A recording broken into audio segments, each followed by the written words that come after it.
নমস্কার, কেমন আছেন সবাই? এই যে ছেলের আবদারে আজকে বিরিয়ানি বানাতে হবে।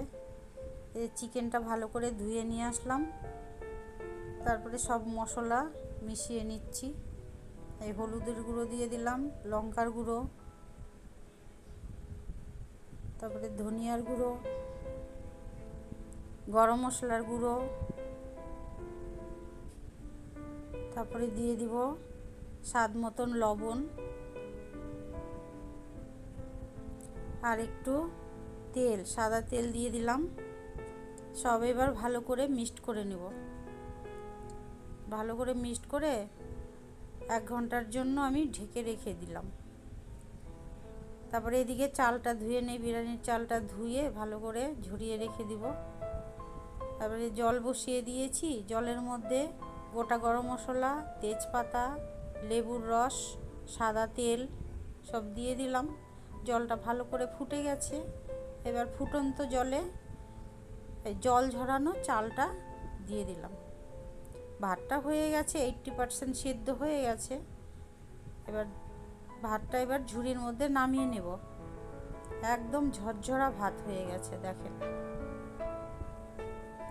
এবার গোটা গোটা আলু নিয়েছি, আলুগুলো একটু ছেদ্র ছেদ্র করে দেই কাঁটা চামচ দিয়ে, তাহলে তেল মশলাটা ঢুকবে। এবার কড়াই বসিয়ে দিলাম, কড়াইয়ের মধ্যে তেল দিয়ে দিলাম, তেল গরম হয়ে গেছে। এবার বেরেস্তাটা ভেজে নিই। ভালো করে বেরেস্তাটা ভেজে নিলাম। তেল ঝরিয়ে ঝরিয়ে বেরেস্তাটা বাটিতে উঠিয়ে নিলাম। এবার এই তেল ছিল, ওই তেলের মধ্যেই আলুটা ভেজে নিলাম নুন হলুদ দিয়ে। আর একটু তেল দিয়ে দিলাম, তেলটা গরম হয়ে গেছে। তেজপাতা আর পেঁয়াজ কুচি, রসুন কুচি সব দিয়ে দিলাম। সামান্য একটু লবণ দিয়ে দিব, তাহলে রসুন পেঁয়াজটা একটু নরম হয়ে তাড়াতাড়ি ভাজা হবে। একটু পেঁয়াজটা ভালো করে ভাজে নেই। এই যে তেল লাল লাল করে ভাজা হয়ে গেছে। এবার পেঁয়াজের উপরে বাটা মশলাটা দিয়ে দিই। জিরে বাটা, আদা বাটা আর 4টা লঙ্কা, কাঁচা লঙ্কা বাটা দিয়ে দিলাম। এবার বাটি ধোয়া একটু মশলার জলও দিয়ে দিলাম, মশলাটা কষাতে সুবিধা হবে। এবার চিকেন, যে মশলা মাখানো চিকেনটা দিয়ে দিলাম। চিকেনটা এবার ভালো করে কষিয়ে নিই।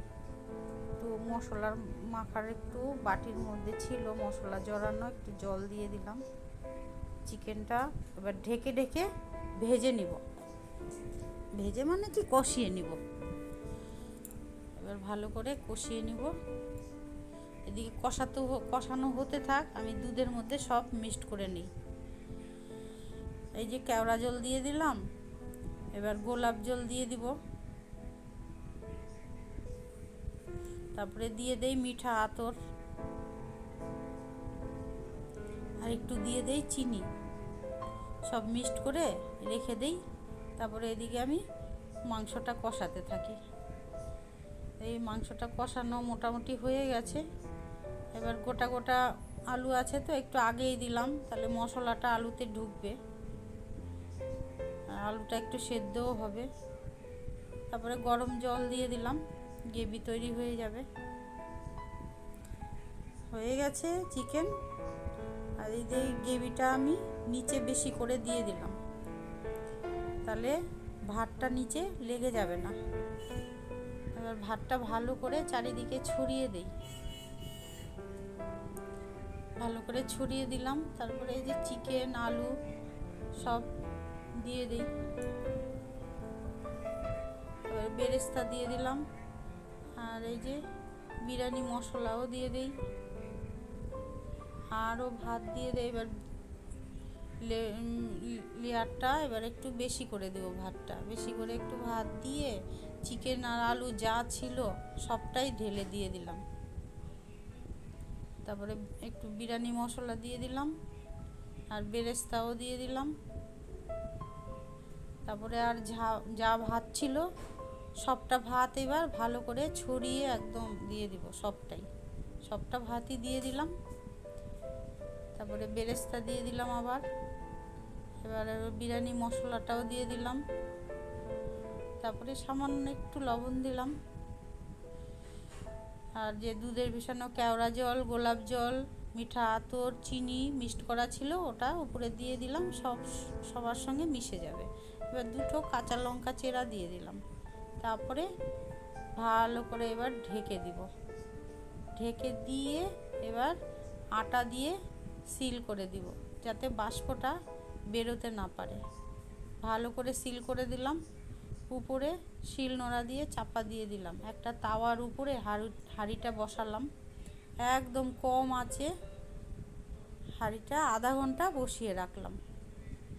আধা ঘন্টা হয়ে গেছে। এবার সিলটা উঠিয়ে এবার খুলে নিব।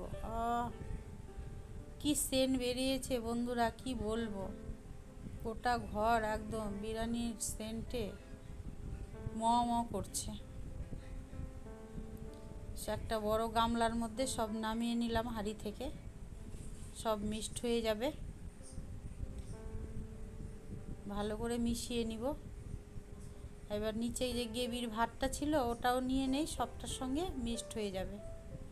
আর এদিকে থালা নিয়ে তো ছেলে দাঁড়িয়ে আছে, ওকে আগে বিরিয়ানিটা দিয়ে নেই। ও আগে মন ভরে বিরিয়ানি খেয়ে নে। যে ওকে দিয়ে দিচ্ছি, একদম ঝরঝরা বিরিয়ানি তৈরি হয়ে গেল। তার সঙ্গে একটু আমি রায়তাও বানিয়েছিলাম, একটু রায়তা দিয়ে বিরিয়ানিটা খেতে ভালো লাগে। এই যে আমি একটু নিয়ে নিলাম, আমি একটু খেয়ে নেই রায়তা দিয়ে বিরিয়ানিটা। তো সবাই ভালো থাকবেন, সুস্থ থাকবেন। কেমন লাগলো জানাবেন, ভালো লাগলে একটু লাইক করে দিবেন। সবাইকে ধন্যবাদ।